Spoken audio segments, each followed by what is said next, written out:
Sometimes you have to do that because the easy challenge is one you'll get lazy with. The big challenge gets you hungry. Oh, how the tables turn. That's a heavy topic, and we need to focus on that. If not for yourself, then do it for your children. Black book is in Hey, Black book. Men talk, black book. What is up, everybody? It's Dr. Vibe here, host and producer of the award-winning Dr. Vibe show, the home Epic Conversations, and I'm the host of Epic Conversations, 2018 Innovation Award winner, 2020 Best Podcast News Award winner given out by the Canadian Ethnic Media Association. I also co-host and co-produce the only online show in the world for dads, fathers, and male caregivers that's sponsored by Dove Men Plus Care. And being part of that movement, we've reached out directly and indirectly to over 500,000 dads, fathers, and male caregivers. It's always like to say you're blessed, highly favored, a magnet for miracles, and a solution for someone's problem. And welcome to Black Men Can Talk, a show where Black Canadian men come together to have real, unfiltered conversations about life, culture, and community. And I'm happily joined by Kofi Morris and Kofi Sadat. Gentlemen, what is going on in your world? Kofi can go first. He's enjoying the night sunshine. Even thanks, brother, trying to take in another one of these days. As the sun is beaming, still coming through the clouds, so I'm thankful. You know how it go. We've been waiting for this. Anybody who's not in Toronto, who's in a warm climate, doesn't know our struggle. We wake up in semi, I'm not gonna say winter, but we wake up having to wear jackets, and you can go home in shorts, So this is our scenario here in Toronto. So I'm thankful we get the days where, we can be out here and then just enjoy the weather and just connect with nature and feel some good vibes. Yep. I was just out there myself. Just friend dropped by the house. We just went to a patio, caught up. I haven't seen him in a minute, so giving thanks for that. That we have the opportunity to even do that with this weather. So, yeah, man, I'm good. What about yourself, Dr. Vibe? How you feeling? I haven't been out. So I was out for most of the day, but I've been indoors since about 2:00 doing stuff, doing shows. So I'm jealous a little bit, but at least I got some. And it was so nice to drive outside with the window down. Yeah. And like driving along the highway and just breeze. Now I don't have locks like Kofi Morris where I could just have them blowing the breeze, but I got my hydroplaning on, right? I got my hydroplaning on. So as always, let's kick it off. Who has a win they'd like to share? Definitely, I will have a win. Kicked off a project that I've been working on over since last October. A research project that has to do with the impact of Black community organizations and what lessons that we can learn and implement in school systems. So it's great. We're out there in Scarborough yesterday. Brother Kofi came out, started it off with a powerful libations circle that we did. So that was just like wonderful to kick it off that way. Had a free brunch for folks to, break bread, socialize, connect, and just kind of build, right? So it was beautiful to be in the presence of so many, great people from young all the way to the elders. I'm so excited, about getting things started. So I'm giving thanks, man. That's my win, and it was a beautiful occasion. Kofi Morris is having too much fun. What's a win, Kofi? You're just you're just having too much fun out there. It's the breeze, brother. It's the breeze. A couple things that I think I would mention yesterday for sure as part of that share. When we come together as community, I say back because we do this interesting thing called hibernating, though we're not bears, in Toronto, Canada. When it gets cold, people go inside. You don't see them. You don't see them for a period of time unless there's some kind of event. But for us to come out and connect outside and, have our feet on the earth, and just connecting with seeing young people, perform. A lot of the batons that we talk about passing on, they're being passed on, and young people are stepping up in various ways. And it's great to see, that the space that the event was in is a space I'm familiar with from previous organizational work that we used to do, and especially a space that's specific for young people of African descent in our community, having a safe space to come has been like consistent since I'm gonna say early 2020, no, even like 2010. I stayed around 2012 when some of those initiatives started. So definitely blessed to be connecting there. And I did the event yesterday. And we're having a lot of great experiences with young people in drumming.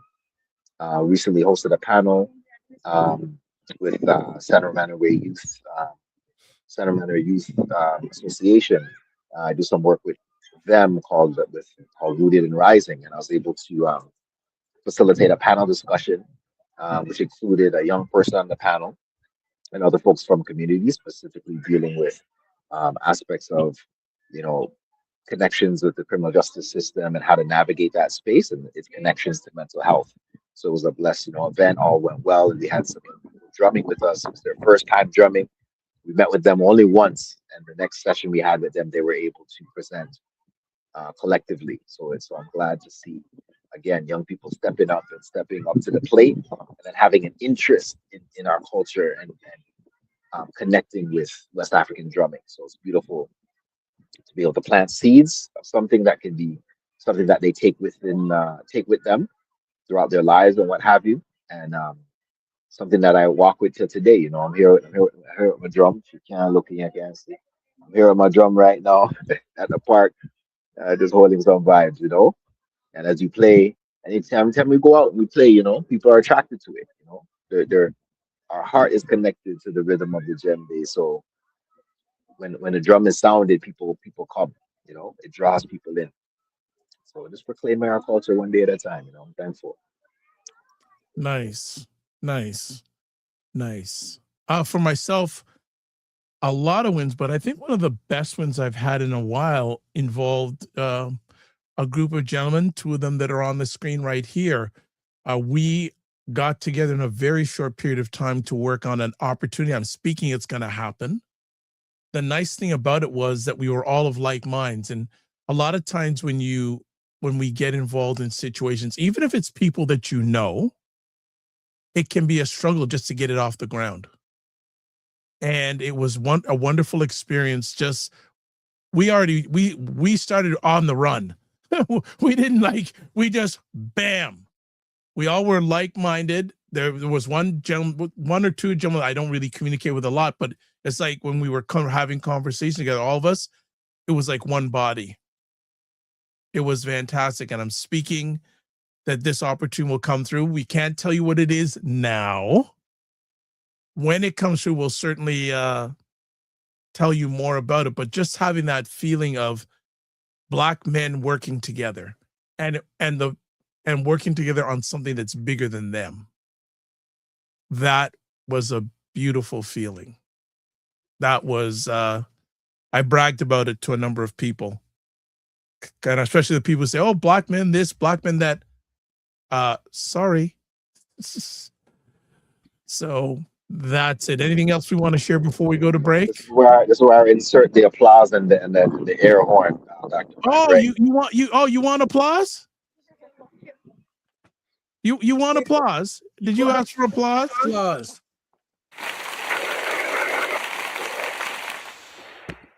Okay, you asked, you got. All right.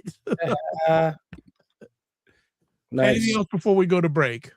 You know what? On that note, I just want to say what I enjoyed about yesterday's events. And I was funny enough being driven home by my boys and about 3 other young men, and Kofi can attest to that. It was so beautiful to see our young Black boys, our young adult Black boys having leadership in that space, right? Because, and also volunteering in that space, right? So all of the young Black men I'm talking about would have been between the ages of 20 and 25, and they all have stepped up their leadership. They were leading aspects of the day, whether they were drumming or doing the sound healing pieces of it, DJing, volunteering, speaking. So I want to give it up to them in the same spirit you were talking about of Black men working together. It's beautiful to see young Black men, involved and stepping leadership. So I want to hail those young men up, who and everybody, all the young people, but the young men as we're talking about that. That's it. Every success needs a successor. That's All right, it. let's go to break. When we come back, we'll do a bit of housekeeping. Then we're going to have a really good roundtable on a very, very important topic that, again, is bigger than us, but impacts a lot of people that we know and many people we don't know. So we'll be right back in 30 seconds after we come back from this. Watch Black Canada Talking live on Sundays at 5 p.m. Eastern, where Dr. Vibe and Cesar Diva Musa give their takes and POVs on news stories from a Black Canadian perspective. Check out Black Men Can Talk live on Sundays at 8 p.m. Eastern, where Dr. Vibe, Kofi Sadat, and Kofi Morris, where Black Canadian men come together to have real, unfiltered conversations about life, culture, and community. Don't you think we should have Kofi doing that? That guy's in dreads. Why we should just replace him with Kofi, right? Next time, that's Kofi. All right. Let's get down to some housekeeping. Let's get to it. Subscribe to the Dr. Vibe Show on YouTube and hit the notification button. Like the Dr. Vibe Show on Facebook, LinkedIn, Instagram, TikTok, Blue Sky, and Substack. Advertise your business, product, or service on any of our platforms. Email me at dr.vibe@drvibeshow.com. And finally, the ADNC, Narrative Power Summit, Aqua Supper Club, Toronto, Saturday, July 25th from 5 p.m. to 11:30 p.m. The link is there. All right, we are having a roundtable, and a lot of times we just pick different conversation topics, but today we got a specific conversation topic, and this involves a story, the province of Ontario defunding 22 Black organizations overnight. What happened? And we have to give a big shout out. It is on a number of different platforms, but the first platform we saw it on, and we want to hail up, is byblacks.com. Exactly. Black Canada's #1 online news magazine. And here's the article. Ontario defunded 22 Black organizations overnight. The explanation was a glitch. So just a little bit of background. Across Ontario, 22 Black-led organizations received the same news through the same broken system. Some didn't receive the letter at all. At stake are student and family advocate, SFA, roles embedded in schools, wraparound family programs funded through the Innovative Solutions for Black Parents, ISBP stream, and years of community trust that no government review can replicate. The government's explanation for the delivery failure, a glitch. A glitch. Right? A glitch. So let's kick it off on this conversation. Who wants to have first thoughts on this story? And we'll get right into it. And people who are watching live, especially, give us your takes. Who wants to start it off? I can start if that's all right. Go ahead. Because definitely, in the field that I work in terms of community development, this is definitely impactful and very serious. I am familiar with, a few of the organizations that have been defunded, and I've worked with some directly. So that to be said, with the organizations I'm familiar with that will be impacted, they're doing some really good work out there. From working with our children, empowering them through having, a space to be themselves, their natural Black selves, to the skills that they're learning while they're in the space, the conversations that they're having, the connections that they're having. So this is real impact, and not just the children, the parents, and by extension, the communities. So really strong organizations, some larger, some smaller, but the impact is real, right? So if they're not able to deliver these services, or the folks that are, in most in need, that my thoughts is, again, what is that even, long-term impact, not just a short-term funding that's being cut off, but what is the long-term impact, especially if you're already engaging folks, right, who've come now to say, hey, you know what, I know that this safe space, that I'm going to will be there Saturday from 2 to 3, whatever it is. I'm so used to that. Now folks are struggling just to keep the doors open, right? So that's one side of it for me. And then the other side, it's, I'll talk about it later, is really about strategies for self-reliance and not being heavily dependent on government or external funding. So that, but then the initial thing is the impact, right? So Kofi Morris, your introductory My, thoughts. for sure. My thought is often, why us? Right? Like, we see these things happen. We see, various um, injustices, right, that often impact our community. Um, kind of like what was said sometimes. Is it really a surprise? I'm not shocked. I have to be honest with you, but I still have to ask the question: why? Why is this justifiable? How can the two words "a glitch" even be used to describe, um, this type of mishap relative to even how it's communicated, right? right. Because there should be a perspective that, listen, we got to be careful of how we communicate this to the community. I feel it's just like a slap in the face, and there's no recognizance. There's no even public apologies for the lives that are affected, the young people that are affected, the families that are affected, from Durham to Toronto, maybe as far as its Peel.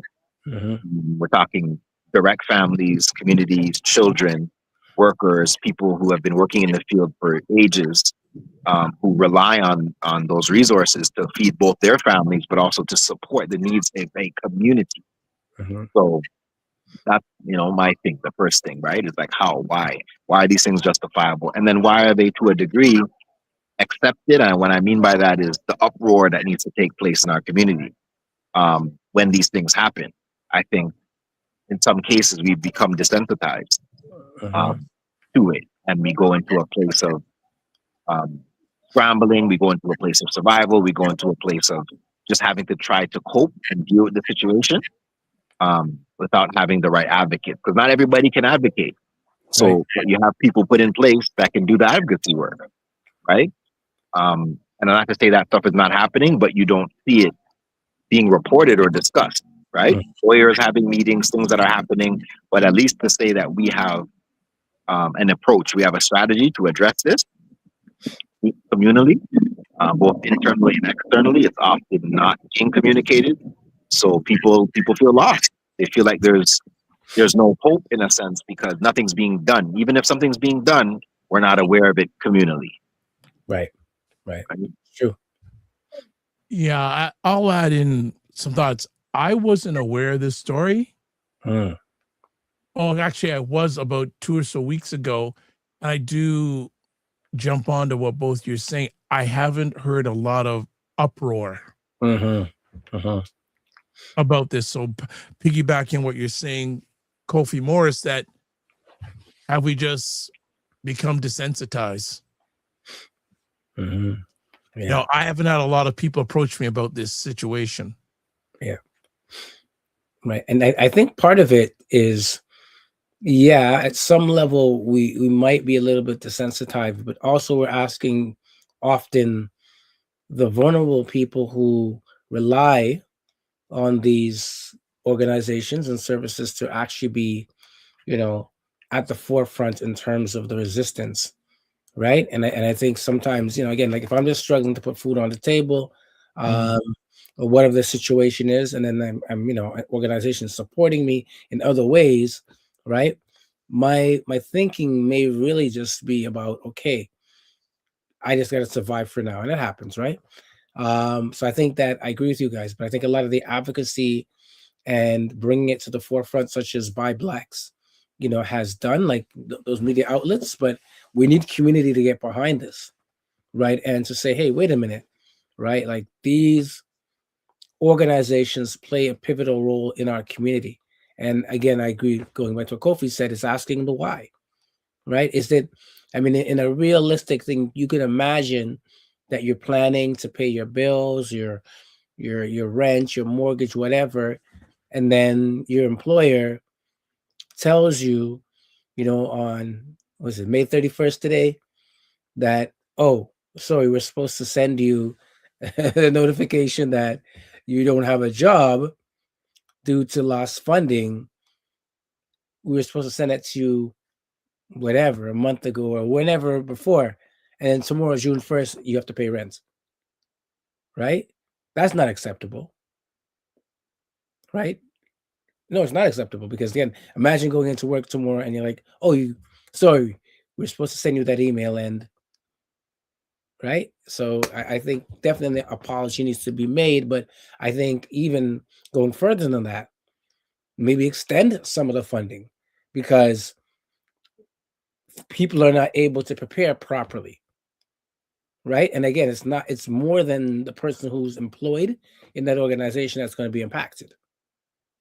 Right. And it's more than the Black community that's going to be impacted. Right. Society as a whole, they're definitely going to be impacted. Right. So I would say that as well. Yeah. I mean, the other aspect, go ahead. No, continue. Go ahead. No, I was just saying the other aspect, and this is something, again, it really hits home for me as well, is, we've said it for a long time with, Black organizations, we have an over dependence on government funding, especially as a nonprofit. And it's always going to be, we're always going to be in a very precarious position if we're relying on that. It was interesting enough, because I do volunteer for a board or nonprofit organization, and we were doing an audit one time, and the auditor was saying that nonprofits who rely mainly on government funding, are really, like, they're unstable. They're considered like not the primary candidates when you're looking at from an economic piece. And I was like, really? I never thought about that. I know it to be true, but I didn't think about, just say we were going for a loan, and they're looking, okay, what is your ability to pay back this loan? Well, 90% of what we have is dependent on funding that is not necessarily guaranteed long term.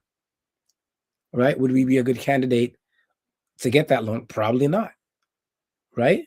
So I think we've got to be more creative in the community around how we are funding and sustaining our organizations. I hope to bring, so I've spoke to a couple of people, so I hope to bring some people on maybe in a couple of weeks who are looking at innovative strategies, who have nonprofits that specifically in the Black community, that we now recognize that we're at a place where it's not economically feasible to have an organization that's overly dependent on one source of income, and specifically funding, which is, again, very precarious, because they could send an email to you and the next day we're in the position that we're talking about today.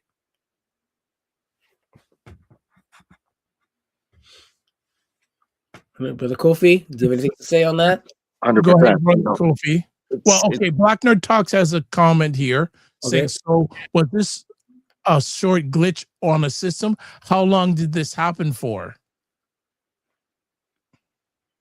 This is it. Good question. A glitch. But the thing is, the way it's being communicated, as I'm looking at this article, the earliest that these organizations are looking at getting any funding, did I see summer? I saw something about summer, which is a ways off. I know people have already been impacted employment-wise too, not just, timeline early summer, maybe. And that's at least 3 months of operating at zero funds, with no bridge funding, no contingency, and no plan for the hundreds of families currently mid-program. And that's not sustainable at all. No. Right? That's not sustainable No. because people will do what they have to do, right? Like if I have a family to feed, and am I really going to stick around with 3 months no salary, No. right? No.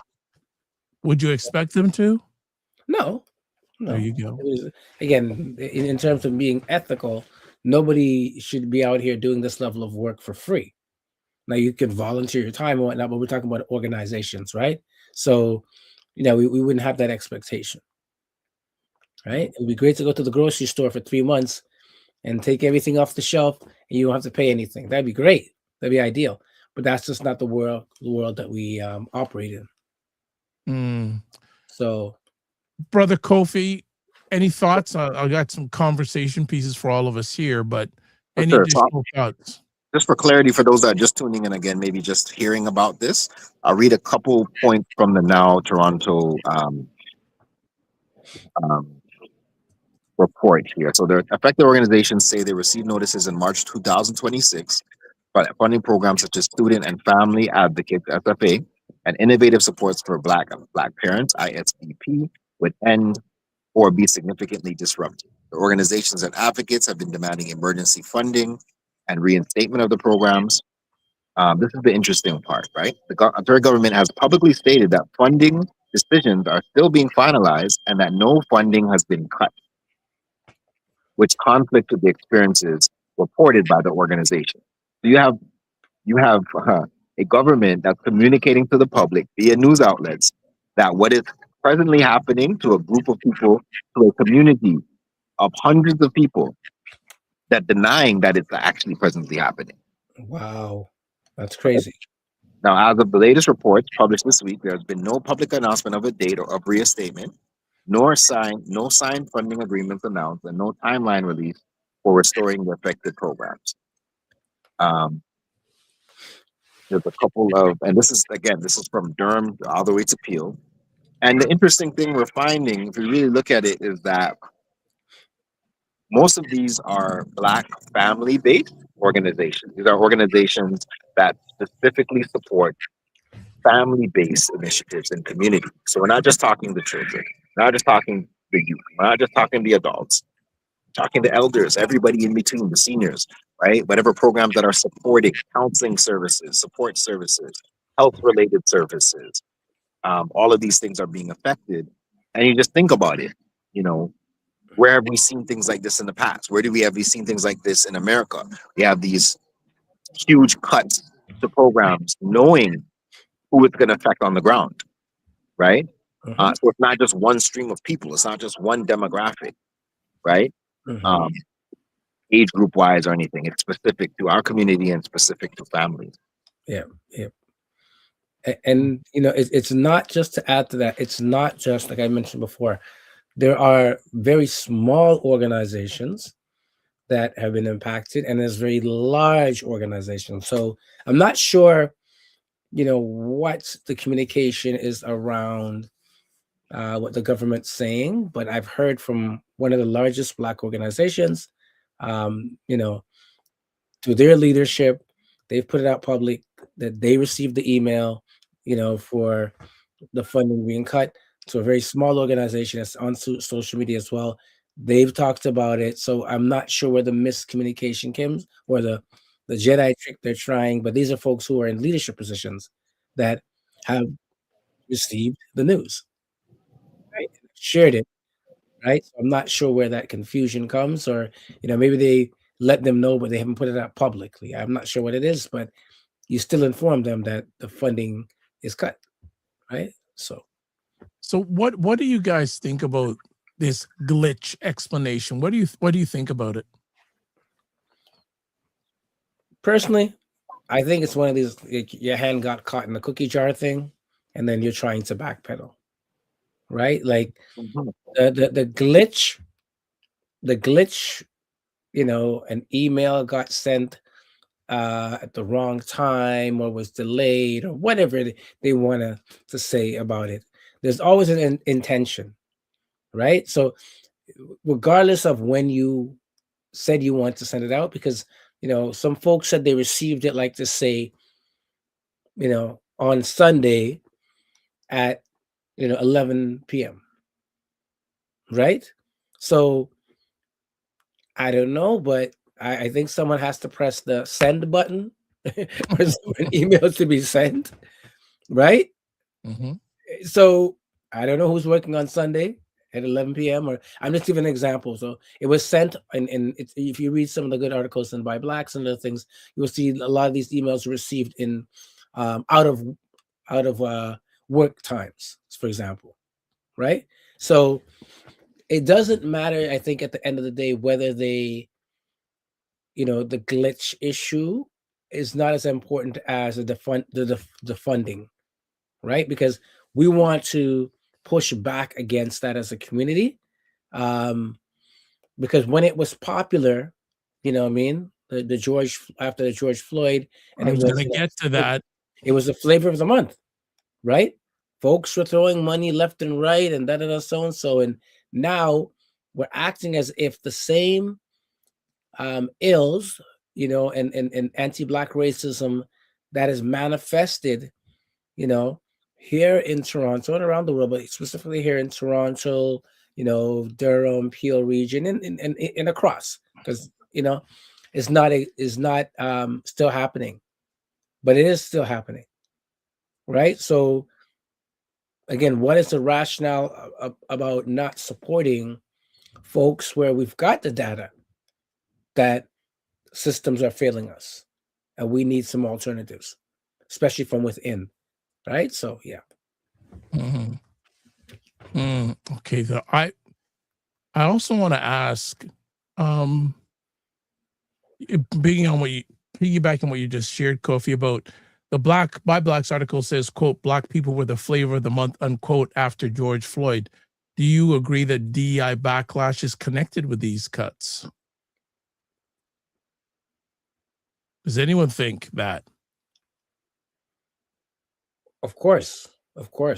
I think, of course, again, because folks have only done this much small, and they're not in it for the long term, right? So again, it became the flavor of the month. Again, for somebody who works closely, in the consulting industry, a lot of the DEI consultants, everything is kind of dried up. Folks believe that they've arrived, and that more work, the necessary work that still needs to be done, right, is not as valuable.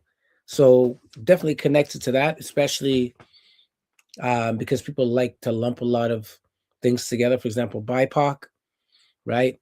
That affects everybody in that sphere, right? It's no longer seen as priority. It's no longer seen as a value, but history repeats itself, man. You know what I mean? So the same issues we had, they're probably just gonna get worse, right? It's like if you're not fully healed, and a wound could keep opening up again and get worse and get worse and get worse. It's predictable, right? It's predictable, but for me, what does it really mean for us as a community? At the end of the day, is going to be the first level of concern for me. Right. So Ryan Knight is watching, saying it makes it difficult to trust grant funders when they can change their mind. Worse, that the organizations were not given proper notice. Black Nerd Talk says, Black women are the flavor of the month. But yes, I agree. Even though it was primarily, let's say, non-melanated women who benefited from DEI. Kofi Morris, what you saying? I'm really thinking about a couple of things, which is past and relevant approaches to situations that were injustices in community have often been led by young people, right? From Soweto, from South Africa to New York to LA, etc., and right here in Toronto, Black Lives Matter, etc., have been all initiatives that galvanize young people to spread the word of what was happening, and the fact that young people have been affected by this. It kind of is incumbent now upon the adults now to help to support the young people to show them ways in order to advocate for themselves and for this and what's happening. And this is when, we're hitting, whether they be media outlets, social media would be, again, a great space right now to be utilized. And there should be some kind of, there's terms that are used, slang, there's things that are used to, as models and things like that, right? To be able to galvanize people to get the energy stirring amongst this situation. Artists using music and creative spaces, right? Now is the time for us to go within, especially the fact that when this happens, you have a little bit more time on your hands. What do you do at that time?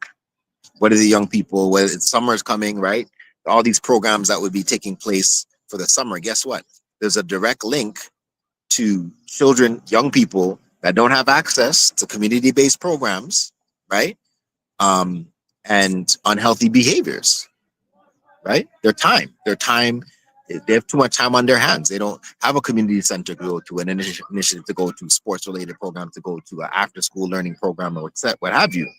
So there's a direct connection between that and crime rates and things of that nature, right? So acknowledging the need to be able to actually effectively advocate, developing, a list of demands as a community, designating spokespersons to address the situation, coordinating, media outlet releases and press releases, things of that nature, and utilizing social media channels, right? These are some of the things that could be done right now. So I don't know what's happening.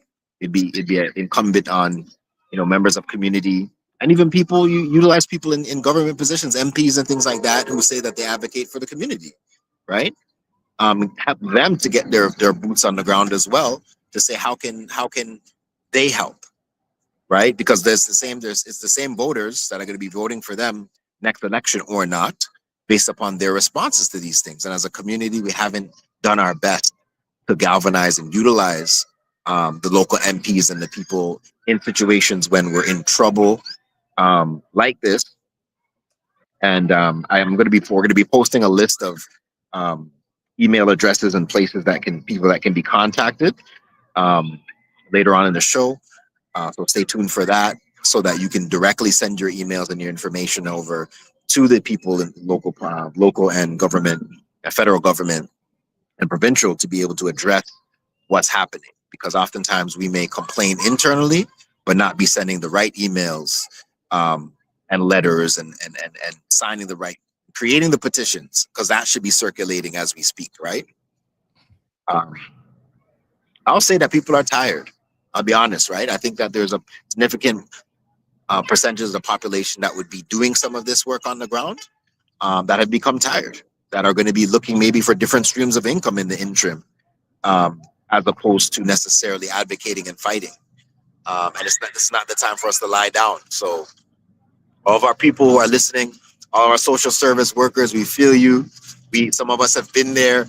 Some of us have received those letters in the past for either program funding. I could speak from I was a part of an initiative that whose program was cut. I know a lot of people close to me who've been part of those initiatives that affected people's lives for years after, right?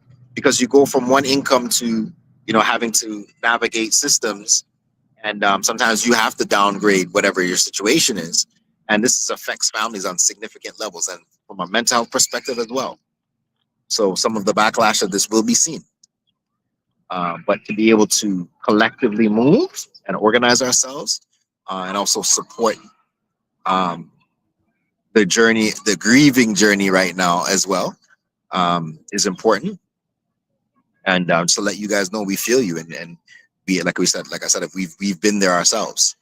So how can we support one another during this time? How can we advocate? And going back to something Sadat said, which our elders have been saying for quite some time, we do need to diversify the approach to how we fund our initiatives. We may need to start tapping into the private sector for particular types of supports, depending on the type of initiative that's being run. We do need to start looking at effective sponsorships. All of these companies that support, that our community utilizes, right, have resources that can actually be allocated for whether they be philanthropic needs or community-based needs. are we tapping into those, right? So those are some of the things that come to mind as well. Good stuff. Good stuff.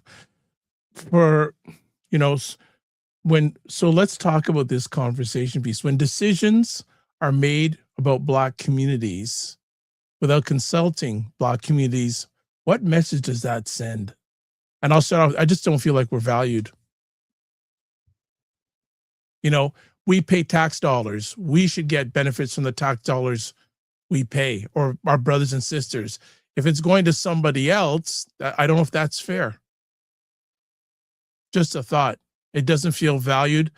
You know, it's there needs some answers, some straight answers, not a glitch. 2 words is not enough for an answer here.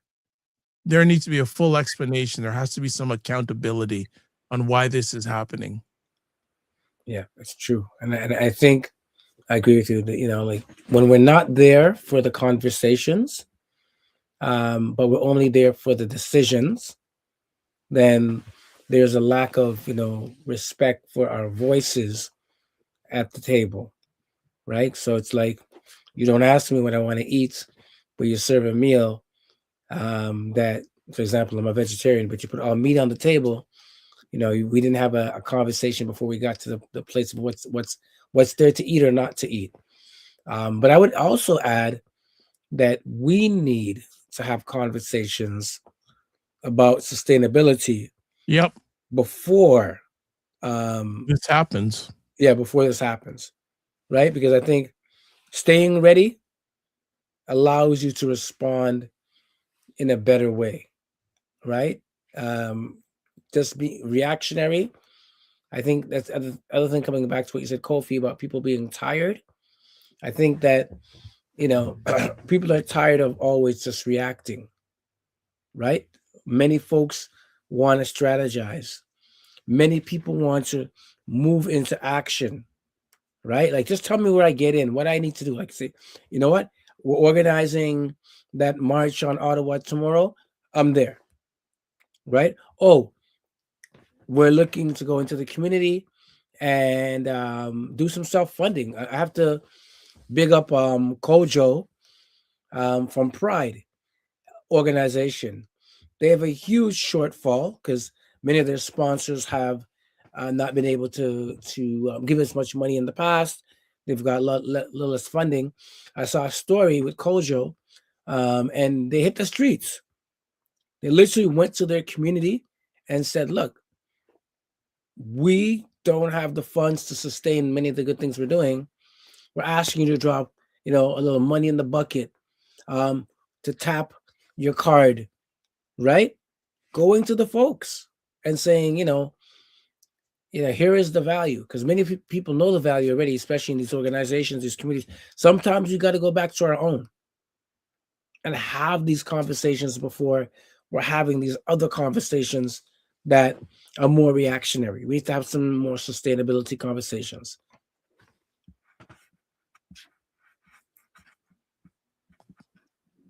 Yeah, I second that. I think that we needed to learn from COVID. Mm-hmm. Right? That was a situation where a lot of people went without, and yes, we were blessed that the government did come in to help, but we can't always make that's always going to happen. Yeah.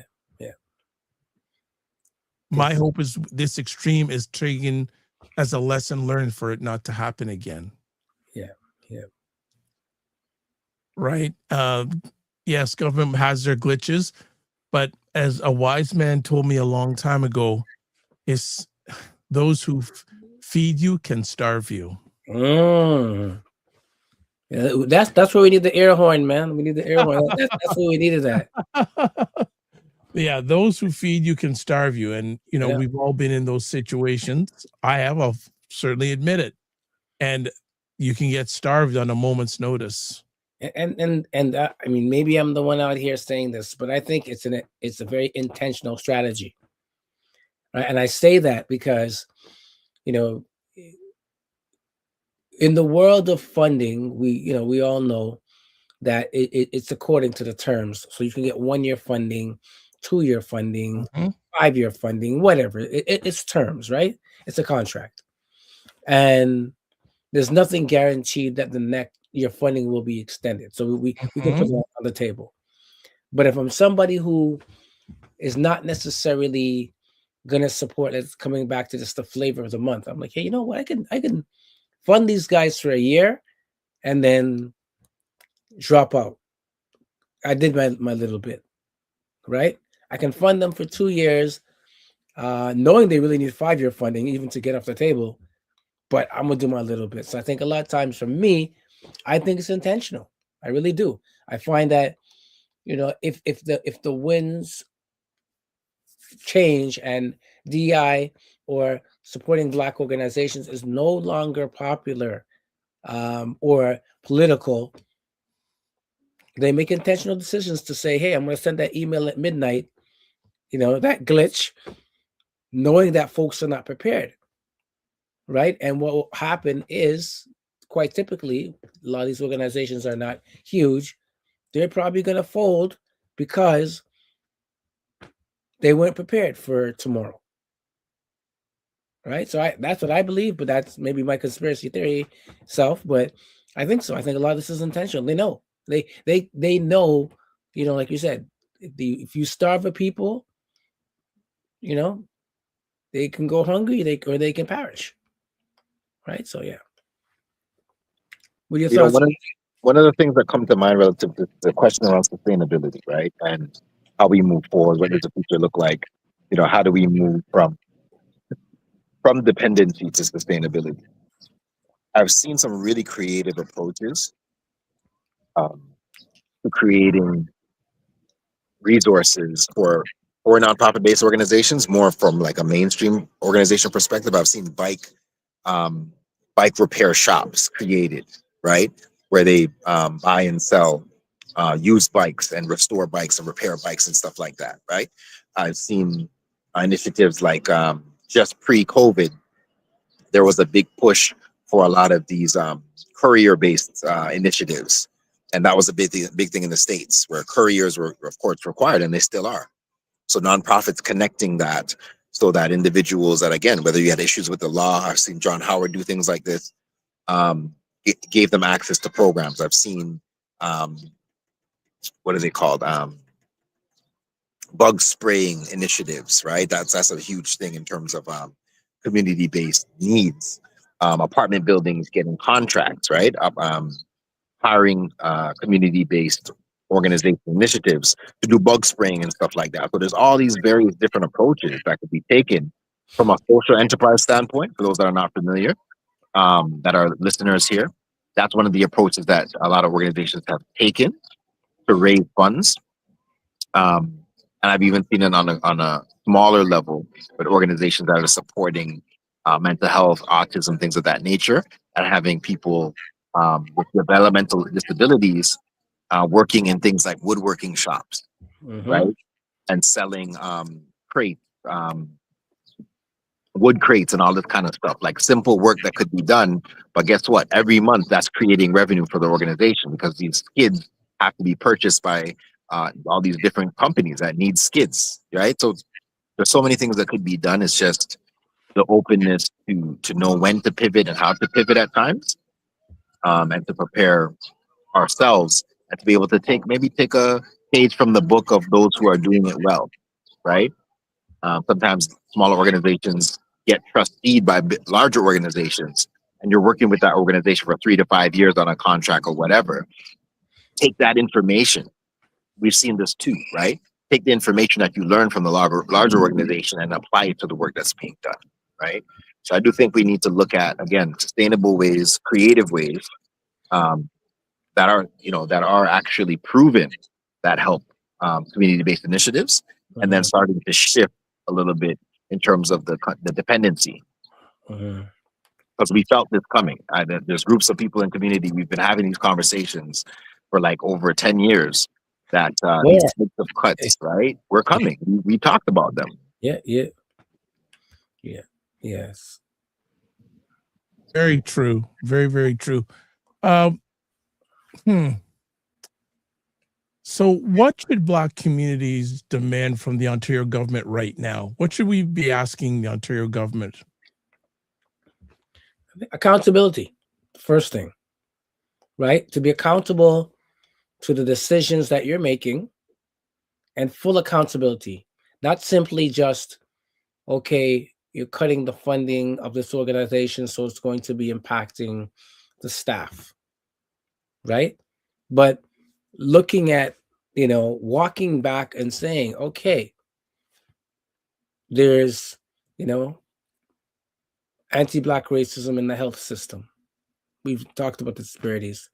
There's poverty, education, all, we can name it all. I mean, we don't have to go over the facts. We know what it is.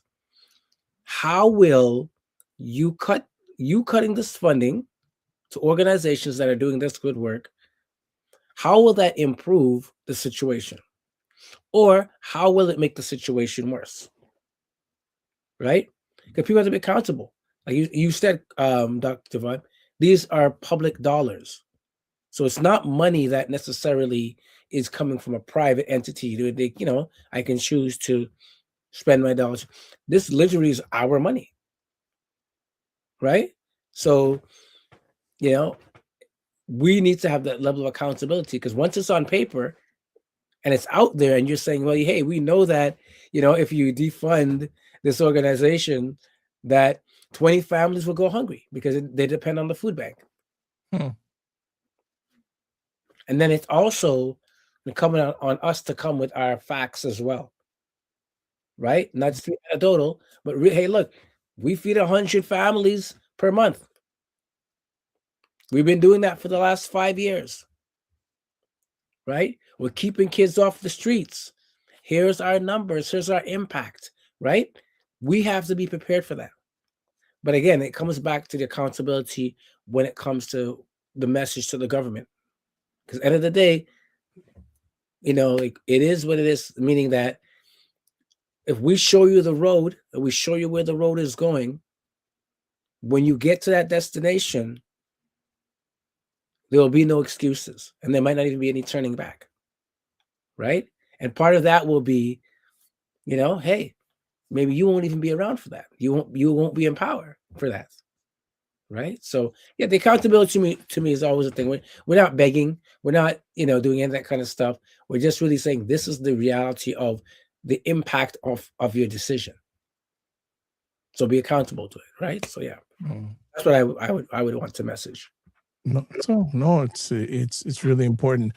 I'd ask, we should be demanding, again, full accountability and better communication.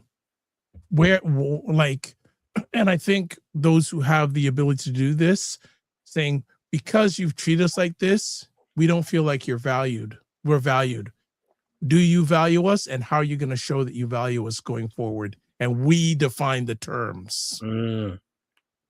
Like we don't want to find out these things staggered. What has to happen for a better relationship and working together, not just cut off? Yeah. And for those who are listening in that are, part of these organizations, let us know, right? Let the folks know, what you would like, right? Because it's important. You guys are at the forefront.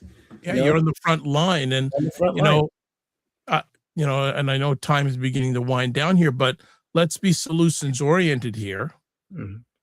What can we do, or how can we make sure this doesn't happen again? That's it. And it's not a quick turnaround. There has to be. I'm speaking of that a number of these organizations will band together and work together, not only for the short term but for the long term. That's what's needed. That's what's needed, because it's our future, right? It's our collective future that's being really impacted here, right? And again, it's not a glitch in the moment for us, but it really is, for some of us, like this is going to be the long-term impact. Yeah, we will probably come in contact. Well, all of us have come in contact with people who've been impacted by this, but I don't think it's just the tip of the iceberg. Yeah. That's it. That's it. So Kofi has given some information here. Ministry contact, ministry phone. If you want to, you know what? Let me hide this and do a little bit of editing. It's jumbled together. So I'd like to just clean it up a little bit. Okay, we got that. Let's make it more decipherable if it's cleaned up a bit. Okay, so one thing, if you're in the province of Ontario, call the ministry, 416-212-0039. Their address, 56 Wellesley Street West, 14th floor, Toronto. And there's their website. The program that's impacted is the Black Youth Action Plan contact. Published contact email. Okay, let me do some editing because I don't like things messy like this. Let me just get this here. Okay, let's do that. Looks a little bit better. So the Black Youth Action Plan contact Ontario's published Black Youth Action Plan contact email is youthengagement@ontario.ca. The website, ontario.ca. This is the ministry contact. This is for inquiries regarding Black Youth Action Plan, programs on participant organizations. I would suggest if you're upset at this, call your Minister of Provincial Parliament, MPP. yes. That's the person we need to hit first. I don't mean physically, but get in contact with first, because this is in their jurisdiction. Sure. And ask them, hey, did you know about this? If you didn't, why didn't you know? And if you did, why did you not tell us? Hold them accountable. Believe it or not, people, we're paying for their salary. Yeah. Don't know if you realize that. Yeah. And the thing that probably is getting overlooked is the fact that they're not releasing who the organizations are, because this is what happens if they release. Interesting. Yeah, because if you release exactly who those organizations are, you could also find out everything from staff salary bases to the types of programs. So you can start to understand what is the financial impact. Because check this out, if the news outlets start to say $160 million has been taken out of the community, right? That's going to make headlines. That's going to get people talking. That's going to get people, when they put a dollar figure on it. So if they don't speak about the organizations, they don't put the names out, then it's harder to know the type of impact that's happening on the ground. To me, this is a very strategic media move, right? It's a very strategic move to not create a certain level of uproar in community because you're not aware of the details. Sure. So Kofi, question for you though. Isn't it accessible? I don't know if it's for people who make above a certain amount of salary, but government employees, pardon me, aren't their salaries publicly available via web, or is it people over $100,000? That's the sunshine Over list. 100K, yeah. Sunshine list is over 100K. People like this. However, publicly funded organizations, it's published publicly on the website and it's accessible, so you could know who the organizations are by looking at the ones that got funded. But Kofi, again, great take that they haven't released the name of all the organizations. That's a smooth move. So the organizations had to put it out there because themselves. Yeah. Wow. And some of them hit the media outlets right away, right? Like, they were able to be strategic enough. Because check this out, we have a thing about in our community sometimes too, where we don't like to air our dirty laundry, as it were, right? We don't like to talk about the problems or the challenges and issues. We like to maybe act like things are okay. A whole other episode in itself, brother. Why are you doing this right at the end? Go on. So as a result, like, we don't want to talk about like a cut job. It's like almost like working for any other regular corporation. You don't want to tell people you lost your job, right? But that works against us in this circumstance, because everybody should be hitting and talking about the impact of this on them, on their family, so it becomes more of a social issue that's impacting people and impacting family. Right? It should still be incumbent on these organizations, and powers that be, to be able to communicate this to the public. But guess what? People crying on the news, people sharing challenges and you hearing from the people, you hearing from the children, you hearing from the families, hits people more emotionally for them to do something, for them to write the letters, for them to advocate, for them to get on social media. Use TikTok. This is when your time to use your TikTok and all these things, because other things end up at the forefront. And then, as we know, the next, as you said, next sexy story, on Tuesday, there's going to be something else. This is get brushed under the carpet if we don't advocate effectively. Makes sense. Any last words to that?